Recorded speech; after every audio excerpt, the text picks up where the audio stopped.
Buenas tardes, mi nombre es Karina Ibáñez Castillo, soy estudiante del quinto nivel de Gastronomía a Distancia del Instituto Superior Tecnológico Rumiñahui.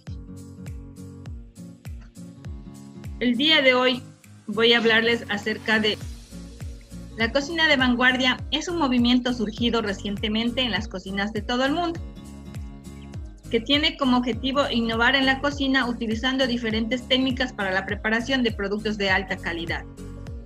Uno de los aspectos básicos de la cocina de vanguardia es poder sorprender positivamente a la persona que degustará los alimentos, por lo que debemos procurar una estética impecable y servir porciones reducidas con comida atractiva a la vista. Un platillo ligero con poca grasa que sorprenda motiva al comenzar a explorar más sabores. Podemos sembrar esta curiosidad si cuidamos de la estética, el olor, el sabor y la textura al momento de ofrecer nuestra preparación. Para llevar a cabo este interesante tipo de cocina, utilizamos algunas técnicas, las mismas que les voy a mencionar. Por ejemplo, espesantes, geles, emulsiones, aires, espumas, esferas, cocina al vacío. Espesantes. Desde la antigüedad hemos espesado salsas, cremas, sopas, consomés, entre otras preparaciones, utilizando lo que tradicionalmente conocemos como tapioca, maicena, roux de harina, tanto para salsas como para pudines. Esta textura ha sido buscada durante siglos. Hoy en día, los cocineros tienen otros elementos para espesar en insólitas condiciones. Nunca había sido tan versátil espesar y obtener una viscosidad. ¿Cómo funcionan los espesantes? Consiste en agrupar moléculas a través de un agente. Este permite que el sabor se acentúe y así ganar el sabor. Espesamos aceite a través de una emulsión. Espesamos las salsas madres con un roux o la holandesa con yemas de huevo. Sin embargo, todos agrupan las moléculas de distintas formas para poder darnos un producto que en boca sabrá mucho mejor.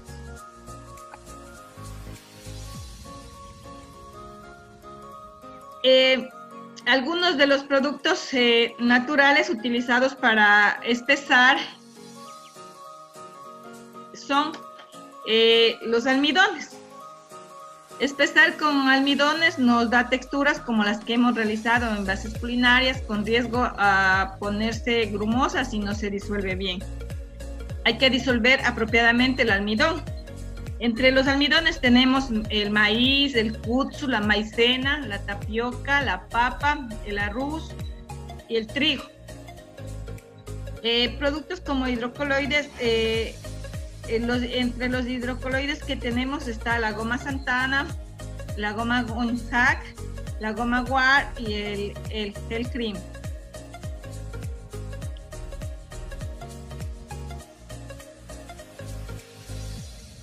Otros productos que también nos brindan las bondades del espesante son la leche, las cremas y las yemas. Por medio de los lácteos también podemos espesar y obtener resultados increíbles. No obstante, corremos el riesgo de generar productos alimentarios muy pesados o un poco toscos para los organismos. Es sencillo adicionar crema de leche a algún refrito para tener una salsa lo suficientemente espesa para acompañar una pasta. Sin embargo, son las yemas las que cumplen el trabajo fascinante de espesar, generando una textura exquisita. Un gran ejemplo es la crema pastelera, la crème brûlée, el soufflé, entre otros. Ahora vamos a hablar acerca de los geles. ¿Cómo funcionan los geles? Podemos tener geles con huevos, son los típicos y han sido usados desde hace muchos años. Por ejemplo, un crème brûlée, lácteos, tofu y transglutaminasa.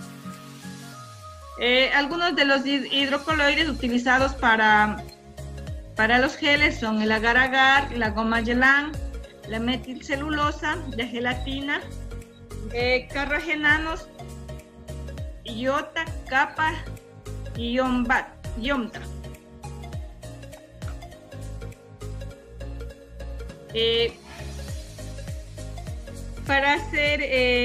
Para gelificar con gelatina, debemos partir de la temperatura ambiente, llegando hasta la ebullición, luego bajamos a 4 grados centígrados.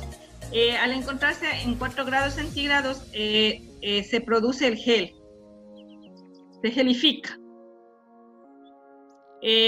Con el agar-agar, igualmente tenemos que iniciar de temperatura ambiente, llegando a ebullición, bajando nuevamente a 4 grados centígrados. Luego volvemos a subir a una temperatura de 80 grados centígrados y en los 80 grados centígrados obtenemos la gelificación.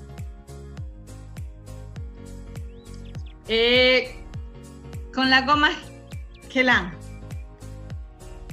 igualmente partimos de la temperatura ambiente, subimos hasta la ebullición, bajamos a 4 grados centígrados, volvemos a subir, al igual que en el agar-agar, a 80 grados centígrados y obtenemos el gel.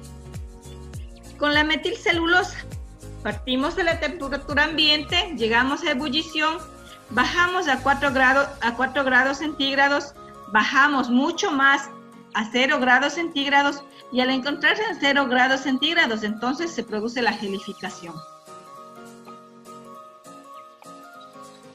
Emulsiones. La emulsión es un proceso que consiste en la mezcla de dos líquidos diferentes que no se pueden mezclar, es decir, que sean inmiscibles entre sí. Uno de los líquidos se encontrará formando la fase conocida con el nombre de dispersa, que se encontrará constituida por el líquido que será dispersado dentro del otro líquido que conformará la mezcla, el cual será el formador de la fase conocida como continua, o también dispersante.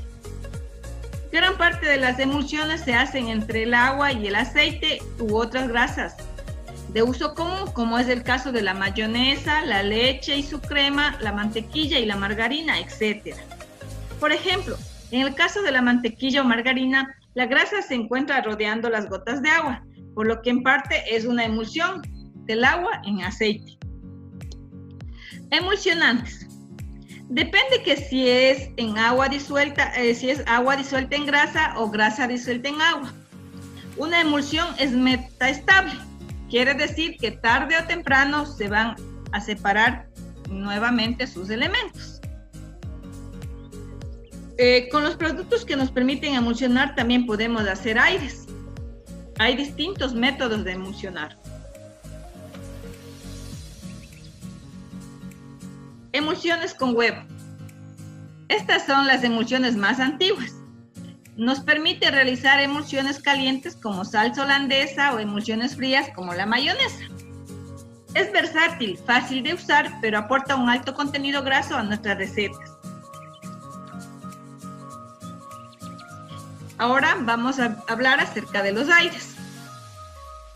Hace ya varios años que la cocina traspasó los límites exclusivos de la nutrición y la alimentación y pasó a ser un mercado donde se conjugan el arte y algunas ciencias ya muy desarrolladas como la química. El aire ha sido desde siempre un ingrediente intangible y muy pocas veces mesurable en la cocina a escala mundial. Este es capaz de modificar la textura de un preparado, modificar su densidad, e incluso su sabor dependiendo de la cantidad del mismo que se incorpore a la receta. El valor de esta divertida técnica culinaria reside en que el comensal lleva a su boca una explosión de sabor sin apenas notar ninguna textura tangible en sus papilas gustativas. Para realizar los aires utilizamos la lecitina de soya, que es un producto natural. La lecitina no se ingiere directamente, no es un alimento en sí mismo, sino una sustancia. Y por tanto está relacionada con un tipo concreto de preparaciones gastronómicas. Por tratarse de un emulsionante natural, aporta sabor, textura y también se utiliza en la cocina creativa para lograr espumas y sabores. Sirve para hacer aires no grasos y no alcoholes. Quiere decir que la lecitina no sirve para hacer aires que contengan grasa y que contengan alcoholes. El sucro es un emulsionante derivado de la sacarosa, obtenido a partir de la reacción entre la sacarosa y los ácidos grasos, el sucroet. Es un producto muy utilizado debido a su elevada estabilidad como emulsionante. Se emplea para preparar emulsiones de tipo aceite en agua. Sirve también para hacer aires con alcohol, todo lo contrario que la lecitina de soya. Espumas. Espuma es todo aquello que conseguimos de un sifón de cocina con cargas de CO2 u otros gases comprimidos en cápsulas. No es peligroso. Podemos hacer espumas saladas, dulces, calientes o frías. A la final es la creatividad e imaginación del cocinero quien da la utilidad a este producto.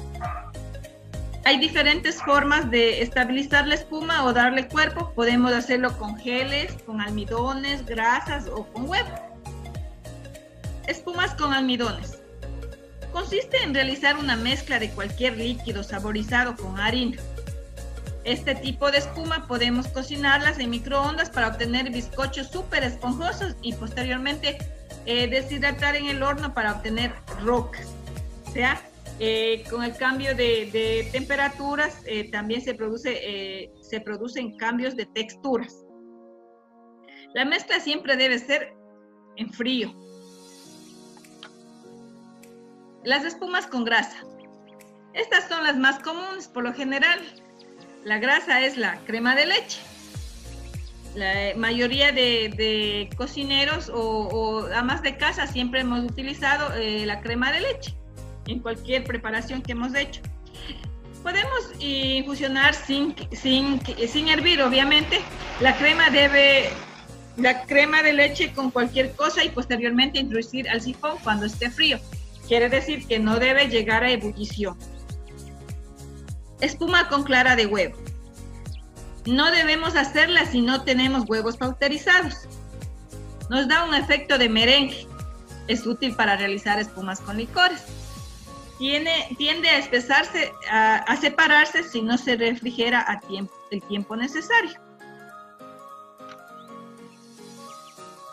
Y por último tenemos la espuma con gelatina. Es una de las mejores opciones para hacer una espuma fría. Se necesita sabor. Puede ser cualquier líquido que pueda gelificar menos grasas. Hidratarlo en gelatina, disponer en el sifón junto con sus cargas y esperar por lo menos 2 horas hasta que la gelatina actúe. Nos da espumas con mucha firmeza, pero eso sí, no tolera altas temperaturas. Aquí tenemos unas imágenes de los tipos de espumas. Como podrán ver,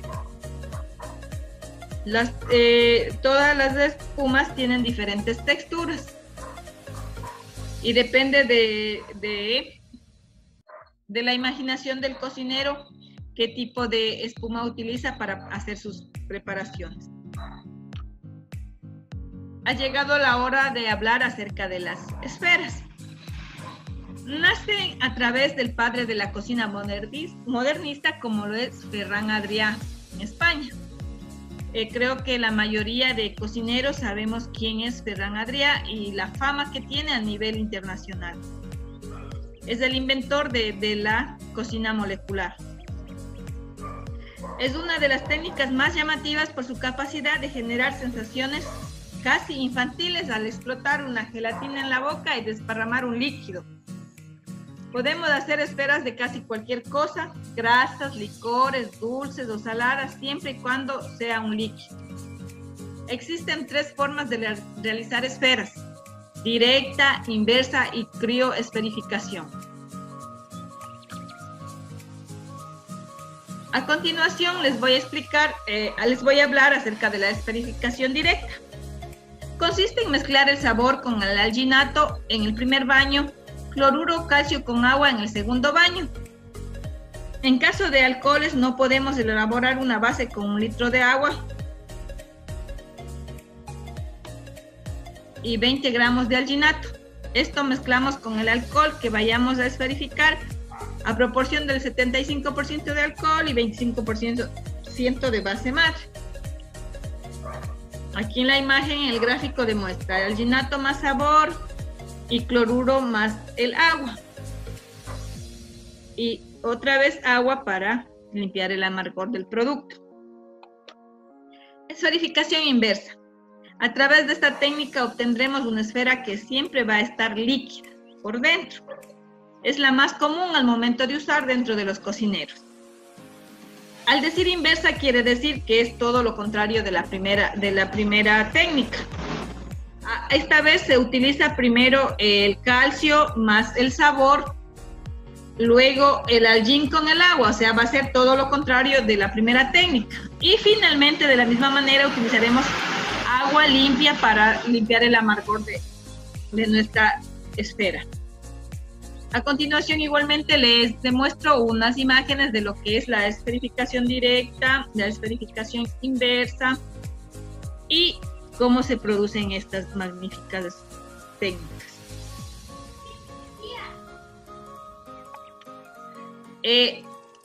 Vamos a hablar acerca de la cocina al vacío. ¿Qué es la cocina al vacío? La cocina al vacío es una técnica que consiste en condicionar un producto en un embalaje hermético del cual se retira parcialmente el aire. La falta de oxígeno impide la proliferación de microbios. El condicionamiento al vacío de los alimentos y su cocción permiten un control de temperatura interna del producto, logrando optimizar sus cualidades organolépticas.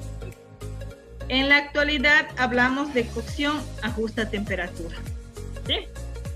¿Cómo funciona la cocina al vacío? Excluir el aire de una cocción y envolverlo no es algo moderno. Lo hemos hecho durante siglos a través de humitas, papillotes, tamales y demás envueltos. Hacerlo de manera vanguardista, Soulbit cumple el mismo principio, pero con un poco más de tecnología, es decir, modernamente. A través de esta técnica nosotros garantizamos el equilibrio de la cocción, no corremos riesgos y sobre todo mantenemos la calidad del producto, que es lo que todos los cocineros perseguimos, ¿verdad? ¿Qué conseguimos con esta técnica? Ayuda a retener los jugos en la cocción, podemos cuantificar el producto almacenado más fácil, podemos reblandecer, texturizar e impregnar sabores con excelentes resultados. Minimizamos riesgos patógenos, podemos pasteurizar. Podemos cocinar, enfriar, almacenar, regenerar sin perder calidad. ¿Qué necesito? Necesito primeramente tener conocimientos, es decir, tener cursos de formación acerca de esta técnica. Debo saber la correcta utilización de la maquinaria, debo descubrir el porqué y el cómo del vacío, debo conocer a profundidad las normas básicas del vacío, es decir, las normas de higiene y todas las aplicaciones gastronómicas que se da a este tipo de...